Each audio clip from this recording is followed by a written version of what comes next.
What up, yo? I'm Dave Rubin. This is the Rubin Report Direct Message. It is January 27th in the year 2022. We are live streaming on Rumble, YouTube, and Blaze TV. Do me a favor, if you do anything, subscribe to Rumble today. That's really what I'm pushing today, because we're going to get to some big stories about censorship. YouTube has just booted my friend Dan Bongino officially. He is no longer on YouTube. That's it. He is exclusively on Rumble. I suspect that means that my days here on YouTube may be limited. So if you are watching on YouTube, I want you to watch wherever you want to watch, wherever you feel comfortable watching. But please subscribe to our Rumble channel, because who knows what's what. We got a great show for you today. I'm very excited to be back in studio. Yesterday was a pre-tape that we had done the day before, because I spent the day at the offices, the new offices of Rumble in Sarasota. We are building out some awesome stuff for Rumble and locals and studios, and it's just great. That's on the other coast of Florida. So I drove across Alligator Alley. Alligators were chasing me. There's wild panthers. There's a Florida State Penitentiary. I survived. I'm back. It's all good. So we got some big stories about big tech censorship. This crazy woman, Nancy Pelosi, she's running for reelection, and we've got, if you didn't see it yesterday, I mean, her campaign video or her announcement video is just completely ridiculous.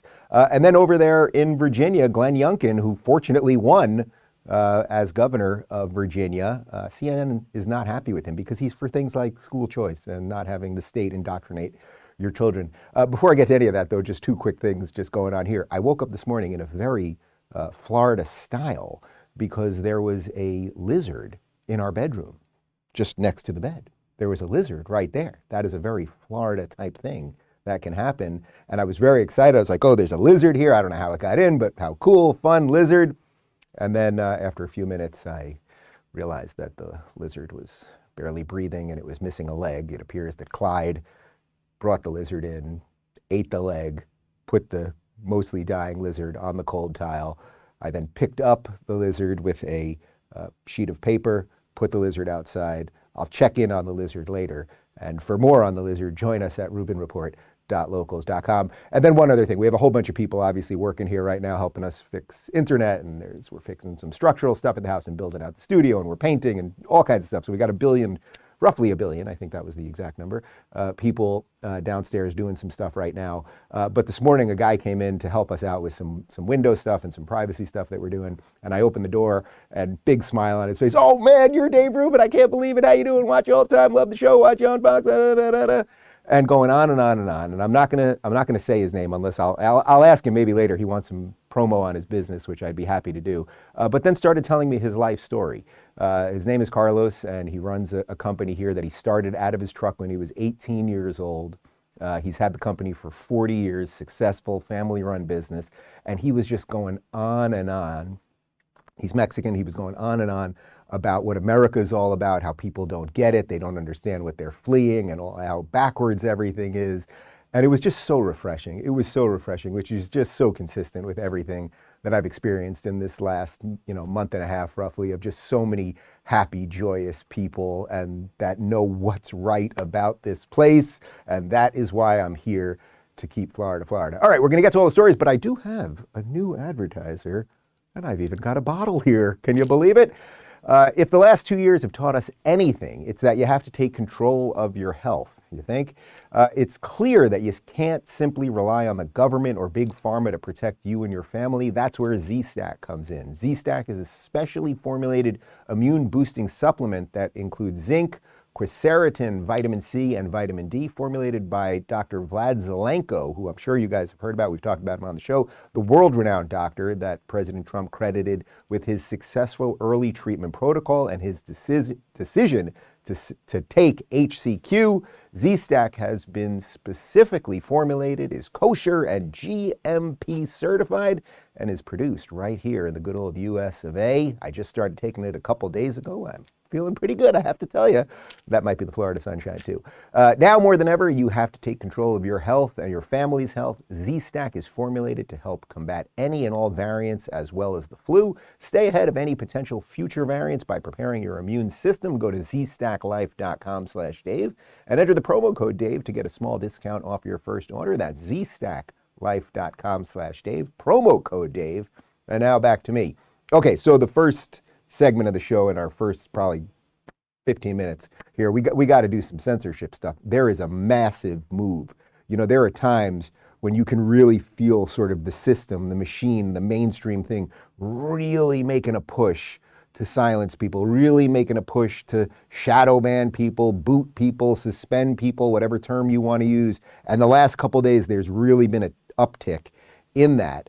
So the first part of this is sort of half good news, a little bit of half good news. As you know, there's been a real assault on Joe Rogan lately. You know, he's had a bunch of doctors on talking about, different treatments that you could use to possibly deal with COVID and talking to your own doctor and all that. The big one, of course, was the viral interview that he did with Dr. Robert Malone, who was one of the mRNA founders, one of the originators of the technology in the first place.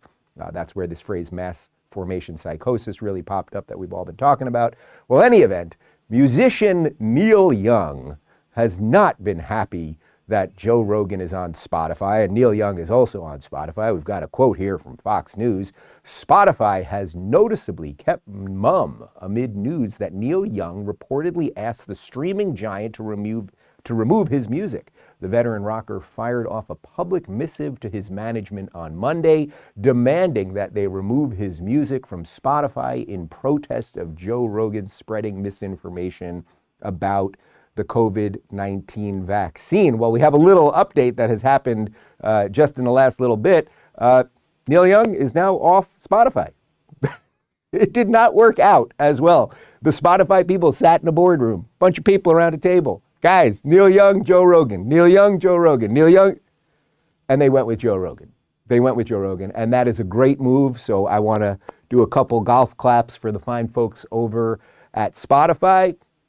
They haven't made all the perfect decisions. You know, the truth is that when Joe Rogan moved over to Spotify, they censored about 50 of his videos. There were about, I think it was 46 or 48 to be precise, videos that got taken down from his original catalog. I think some things with Alex Jones and a couple other people. So I'm not saying that they've been perfect on all of this stuff, but in this moment, they said, Neil Young, you had a good run, man, but we're sticking with Joe Rogan. So credit where credit is due. That is quite good. And now to shift from quite good to quite horrible, Howard Stern. And this is so depressing for me. Howard Stern, who I grew up in New York listening to Howard Stern on the FM dial when he was edgy and irreverent, and it was the coolest freaking thing. Like everyone in New York, everyone in DC, everyone eventually countrywide as they got to more and more stations. Like everyone loved Howard Stern. He was fighting the power. He was funny. He was always fighting with management. You've probably seen the movie Private Parts. Like the guy was absolutely awesome. But as I tweeted out yesterday, one of the things that happens in life as you grow up is you realize that many of your childhood heroes become complete maniacs, because Howard Stern chimed in on what Spotify should do with Joe Rogan. Then he's not. I don't think he's for censorship. I don't think Neil Young is for censorship. I just think he's saying, look, I don't want to be part of this organization, because if my music is helping people bring people to the table, and then they're spreading something as lethal as don't take the vaccine, do this. That makes sense. I'm against any kind of censorship, really. I really am. I don't like censorship. But when you're talking about life and death, like poor Meatloaf got sucked into some weird fucking cult. I used to work at Sirius XM. I actually never met Howard Stern. He had his own wing over there, but I had a show on Sirius XM on the weekends a couple of years back when I lived in New York City before the Rubin Report. And it was like my dream to meet this guy. Like I have quite literally had dreams where I meet him. And I've always wanted to do his show. I hope it happens. But this is really disappointing. First, he sort of says something that makes sense, which is that Neil Young is making a decision, right? So it is Neil Young's choice. And by the way, people that take a principled approach to their life and put their money where their mouth is, I respect that. So if Neil Young was just like, hey, I'm off this thing, I don't care about Spotify, it's going to cost me a lot of money, a lot of notoriety, residuals, all of that stuff, but I'm not going to work with them, fine. Neil Young sort of made an ultimatum, like it's him or me, then they made a choice. So everyone, by the way, this is what the free market's about, this is what freedom's all about, like everyone made their choice appropriately. But what Howard Stern did there that was the disappointing part is where he talks about this being lethal. Lethal as in don't take the vaccine. The implication being that Joe Rogan or some of his guests have said that, and that's been a reoccurring enough theme that somehow thousands or millions of people that are watching Joe Rogan are not taking the vaccine and then dying, which of course is nonsense. And of course, in America, we are allowed to debate whether vaccines are good, whether anything is good or bad, or what it is that you are supposed to put in your body, or what it is that the government is allowed to do when it comes to putting those things in your body. You got it? So he's sort of saying, well, I'm not for censorship, but I am for censorship. You see what I did there? That's basically what he's saying. Like, I'm not for censorship, but Rogan's killing people. I mean, this shit's lethal. So we're gonna have to boot Joe Rogan. It's so disappointing if you know anything about the history of Howard Stern. And again, I would love to discuss this with you, Howard. If any of your people are watching, I got a book coming out in April. Would be happy to come on. It doesn't have anything to do with the book. I'd be happy to come on tomorrow if you want to make it happen. But the point where guys who talk for a living, like think about how many things Howard Stern has said that are wildly offensive. Think of some of the sex stuff. Think of some of the racial jokes, all of that stuff, which of course, I think for the most part is funny. I haven't watched Howard Stern in years or listened to Howard Stern in years. I don't know how many people are actually listening to SiriusXM. He doesn't seem to have any real relevance anymore except when he goes after Rogan, because this has happened a few times. So that sort of is what it is. He's made choices in his career. He did the satellite radio thing. I think he could have been a pioneer in this, right, the digital world, but he chose that thing, and that's so be it. But you can't say that you're not for censorship, but this kind of censorship, because he's killing people, is okay, because there's a plenty of people out there, Howard Stern, who would love to censor you. You used to fight those people, right? Those are the people you were fighting at K-Rock and some of the FM channels that you were on, right? WNBC, everyone's seen the movie, right? You were always fighting the power because they were censoring you related to some of the stuff you were talking about. Now, it may not have been lethal stuff in your mind, but some people don't want you to talk about sex that way. Some people don't want you talking about drugs that way or making fun of midgets or whatever it is that you're doing, you know? So slippery slope, my friend. But if you think that's not sort of weird enough, right? So Spotify does the good thing. They keep Rogan. Then sort of radio legend goes after Rogan. Well, then some more weird stuff happened. This is directly related to the United States government. We got some info here from the Daily Wire. U.S. Surgeon General Vivek Murthy said Tuesday on MSNBC that not only the government, but big tech companies have a role to play when it comes to censoring so-called misinformation and curating accurate information to the public. Big tech companies have an important role to play since they are the predominant places where we're seeing misinformation spread. Okay, so first off, let's just be very, very clear about this. This is as close as you can get to an assault on the First Amendment by the government without stepping over that line. So they're allowed, right? The government, whether it's the president, whether it's a governor, he's allowed to express, whether it's the attorney general, health secretary, it doesn't matter. They're allowed to express a personal opinion, sort of like, oh, I wish that, you know, big tech companies would do something about misinformation, because they have a right to free speech too. But what they're doing there is something very dangerous. This idea that, you know, these companies, they really should do something. And we are the government. So, you know, if they kind of don't do what we like, maybe we could take a look at their books. Maybe we could make sure they're not going to get some deal that they want, some tax thing, whatever it might be. So this is pretty close. By the way, when we're talking about seeing misinformation, this is the same guy who congratulated trans Deputy Health Secretary Rachel Levine on being the first female cabinet member. The first, right? Was it the first female in essence, the first female cabinet member.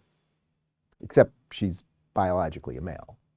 You guys got all that already, right? Like, so it's like, is that misinformation? I do accept that she's a trans woman, meaning that she is a biological male who is now a trans woman, lives life as a woman. I accept that, but that doesn't make her female. So it's like, okay, misinformation, like who's spreading misinformation? Now, if you think though, that this sort of assault on the First Amendment, the idea that government representatives would be saying, oh, well, you know, big tech, you should do this sort of thing. You guys may remember, because I have a very smart audience, so I suspect that you do. You may remember a couple months back, Jen Psaki at one of her press briefings, basically admitting that the government colludes with big tech to censor us. Take a look. In terms of actions, Alex, that we have taken, or we're working to take, I should say, from the federal government, we've increased disinformation research and tracking within the Surgeon General's office. We're flagging problematic posts for Facebook that spread disinformation. We're working with doctors and medical professionals to connect to connected medical experts with popular who are popular with their audiences with accurate information and boost trusted content. So we're helping get trusted content out there. We also created the COVID Community Corps to get factual information into the hands of local messengers. And we're also investing, as you all have seen, in the president's, the vice president's, and Dr. Fauci's time. Guys, the government just wants to get you trusted information. The government just wants to get you factual information, and they're so good at it, and they care so much that they're going to help big tech companies do that. Do you think that maybe that could be an infringement on free speech? Do you think that maybe in these last 2 years, where everything they have said has turned out to be a lie, usually weeks, sometimes months later, do you think that when they mean truth, do you think that when they mean factual, they just mean the bullshit that they're peddling that day? By the way, Connor just reminded me, Rachel Levine Vivek called Rachel Levine the first female 4-star general. So she wasn't the first female cabinet member, obviously. First female 4-star general. Again, she is not female. I'm even using her pronouns because I'm a nice guy. She is a male. All right, you got the point.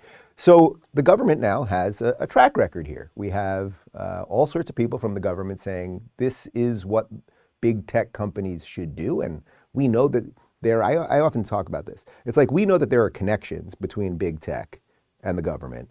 I'm not worried about the connections that I know about. I'm worried about the connections that I don't know about. Do they have backdoor access to these things? What kind of influence when Zuckerberg has a meeting with the president? Like what kind of influence is actually being applied? We don't know what's going on. I mean, one of the reasons that I want to eventually make the full move from YouTube to Rumble is that we have no idea what's going on with these algorithms. And I'm not saying that the government should come in and fix these algorithms, but for those of you that subscribe to my videos and tell me every single day you simply do not see our videos in the feed, it's like, well, what is that?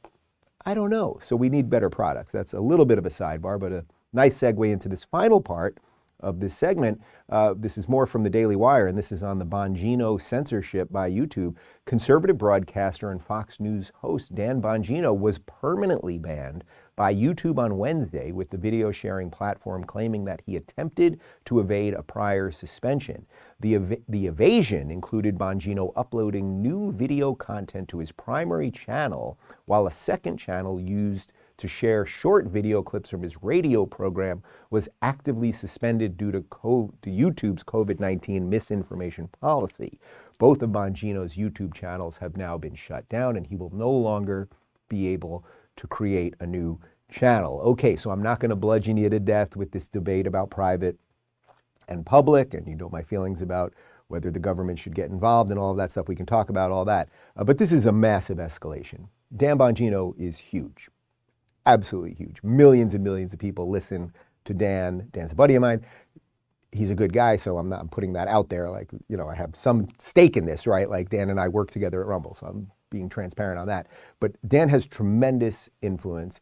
I suspect, and I would welcome people to prove me wrong on this, that the things that he was talking about related to COVID are actually no different than what most of us that have been skeptical, and you're allowed to be skeptical, I think, in this country still, have been saying about COVID all along. I suspect that the things that YouTube suspended him for related to COVID-19 misinformation would be the exact same things that Howard Stern is upset that Joe Rogan is saying, but Joe Rogan is still on YouTube. Now, I'm not trying to give you any hints, YouTube, don't boot Rogan, but there's complete inconsistency here. There is a complete assault on reality here, and these big tech companies in some ways are bigger than the government. The founding fathers always were wary of power, and they thought big government was going to be the ultimate power, but now big tech is perhaps more powerful than big government. And then when you combine the two, when you have government people out there literally saying we flag things for big tech, or that big tech should censor this misinformation, like, You think that's state-run media? You think that's mind control? You think that's mass formation psychosis? I think you guys get all of it. So one more commercial. Please do subscribe to our Rumble channel, and we shall see where the future of all of this goes. Let's shift to this lady, Nancy Pelosi. You all know Nancy Pelosi. She is the congresswoman from up there in northern Cali, San Francisco area. She's worth hundreds and hundreds of millions of dollars. She's been in the government for how many years? I'm guessing it's got to be over 40 years at this point. Somehow became super, super rich. She served as a U.S. representative in California since 1987. Not bad, Nancy. She's 81 years old, and she still wants to run again. She doesn't want to give up power. These people don't want to stop. She could be a scary grandmother, right? She wouldn't be like a loving grandmother. This is a very scary woman. You wouldn't want to see her sort of in the morning with no makeup. Grandma, I want eggs. And okay. She put out this video to promote her reelection. And take a look. Hello, it's Nancy. Thank you for the opportunity to share some thoughts with you. Thank you for giving me the privilege to represent our city and our San Francisco values in the Congress. Human rights, reproductive justice, LGBTQ equality, respect for immigrants, and care for each other. When people ask me what are the 3 most important issues facing the Congress, I always say the same thing. Our children, our children, our children. When you're in the arena, you have to be able to take a punch or throw a punch for the children. Our democracy is at risk because of assaults on the truth, the assault on the U.S. Capitol, and the state-by-state assault on voting rights. This election is crucial, and that is why I am running for re-election to Congress and respectfully seek your support. Hello, I'm Nancy Pelosi. My dentures are about to fall out of my mouth. They've pulled my skin so tight that my eyes are actually entering parts of my forehead. I am here to save your children, your children, your children, your children. Oh, I think I'm malfunctioning. Your children, your children. Also, the Republicans are mean, and they don't want anyone to vote. What is happening to me? I mean, that is a scary woman. Lady, retire. Retire, it's time. 81. You've got hundreds of millions of dollars. What is going on in your soul? If there is any soul left, go be a grandma. You got all that ice cream in your freezer, remember? Go spend all the money that you probably got illegally through insider trading. Go do nice things with the children. Go on vacation, but stop. You've ruined California. You've ruined so much of this country. I'm here for the children, the children, the children. We did a little fun edit. Take a look. Thank you for giving me the privilege to represent our city and our San Francisco values in the Congress. Human rights, reproductive justice, LGBTQ equality, respect for immigrants, and care for each other. Our safe communities require gun violence prevention, addressing the root causes of crime, and supporting law enforcement with justice in policing. I am running for re-election to Congress and respectfully seek your support. That's some fine work by Connor over there. I mean, the children, the children, the children, the children. If she really cares about the children, perhaps you'd get critical race theory out of the schools, right? Perhaps you would make sure that homeless people haven't completely overrun San Francisco. It's disgusting. San Francisco is disgusting. San Francisco ain't the Full House exterior anymore, right? It ain't. There are drugs everywhere, needles, store windows broken into. You all know the story about the last time, not the last time, previous, second to last time that I was in San Francisco. I was doing events with Candace Owens. We're at Morton's Steakhouse. We have security in an Escalade, and we're obviously on a nice street where a Morton's Steakhouse would be, and they broke into our car, stole my backpack. Some homeless guy's running around with one of my jackets and my Nintendo Wii and my old notebooks. It's like, it's a dump. You turn that place into a dump. But we're doing it for the children, the children, the children. Go away, lady. So now let's juxtapose a woman who should go away with perhaps the type of politician who might be doing something good. Of course, in this case, I'm talking about the new governor from Virginia, Glenn Youngkin, who won a couple months ago. It was close. He defeated, what's his name? Who is that guy? The crazy guy with the dancing, and it looked like he was wearing lipstick. who was the guy? He used to run the Democratic, I think he was the head of the DNC at one time. Guy was a nutbag. We'll get his name in a second. God, all of these people that they seem important and that you're supposed to know who they are, and then they lose, and then you're just like, oh, that guy? Like, remember the guy who ran for vice president with Hillary Clinton? Like Tim Kaine? Nobody remembers these people anymore because you shouldn't know anything about these people. Terry McAuliffe is the Democrat who is a complete lunatic who basically said you shouldn't have any right to your children's education, what they're learning in school. And Youngkin did the right thing. He got involved in the culture wars. He stood up for something and said that school choice is important and we are not going to allow wokeism and critical race theory to brainwash a generation and everything else. Well, that is very upsetting to the clowns over at CNN. And here's Chief Clown Jim Acosta. Molly, I seem to remember Glenn Youngkin campaigning in a fleece vest in Virginia. He was running as a different kind of Republican. I was told there was going to be a vest, not a Soviet-style police state across the Potomac from Washington. Journalism! It ain't what it used to be. Yes. Okay, Acosta, you see what he did there? Now, this is a man who purports to be a journalist, right? I'm an impartial journalist. I am Jim Acosta at CNN, a place of journalism. Also describing the new governor of Virginia as bringing in a, quote, Soviet-style police state across from the Potomac. By the way, the woman he's talking to, this Molly Jong Fast lady, I'm pretty sure she's called me racist on Twitter a couple times, and she used to troll me all the time. I think I muted her or blocked her. Doesn't matter.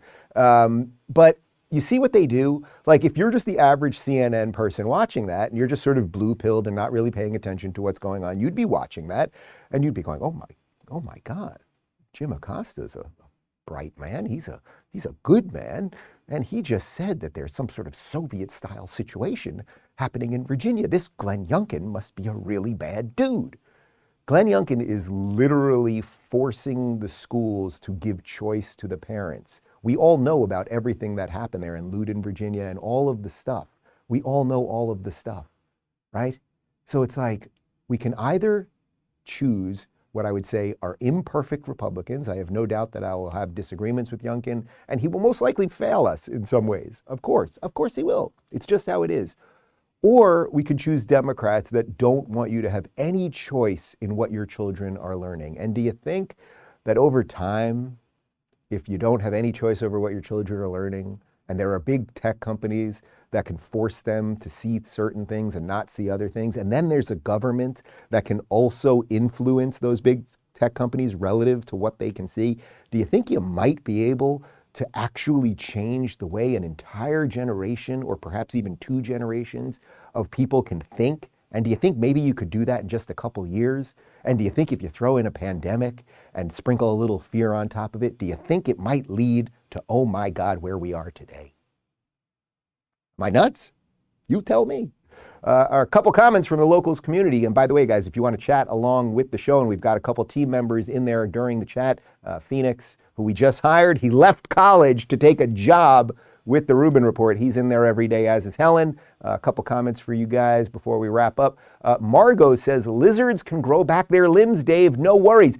I know, but the leg was ripped off, and he was a little, with the tongue, like, and the breathing was slow. So I took a piece of paper from an IKEA instruction manual, because we got a lot of IKEA stuff right here. I'll never escape the IKEA bed. It's written into my life story. Dave, you will always sleep on an IKEA bed no matter what. So I lifted him out with the paper. I put him outside in sort of a muddy area that I thought there's a little water. Maybe he can figure it out, but I'll check after the show. I don't like bringing you guys bad news. I just don't think he has much hope. But if he gets the limb back and he's hanging around, him and Clyde are chilling, it'll be a great ending to the story. Zionist says the Surgeon General and Anthony Fauci are using the same playbook. Very scary. Yeah, it really is true. All of these people, they think they are the ones who own the truth. And if you say anything counter to them, that you're being unfactual. But of course, these are the very same people who got everything wrong all along, right? So many of these people, if you get the vaccine, you're not going to get COVID, you're not going to transmit COVID. Masks work, like you know it all, right? You guys know it all. Why has no one been fired? Or really think about that more than anything else. No one really of any influence that I know of. Well, we fired nurses.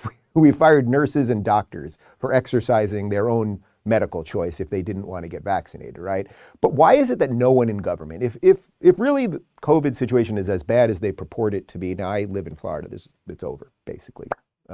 You know, you can wear whatever you want, and of course some people are getting sick. I don't mean that there's zero COVID, but I mean in terms of the general sort of collective, in the right sense, like view of how we're going to live our lives, it's over to that degree.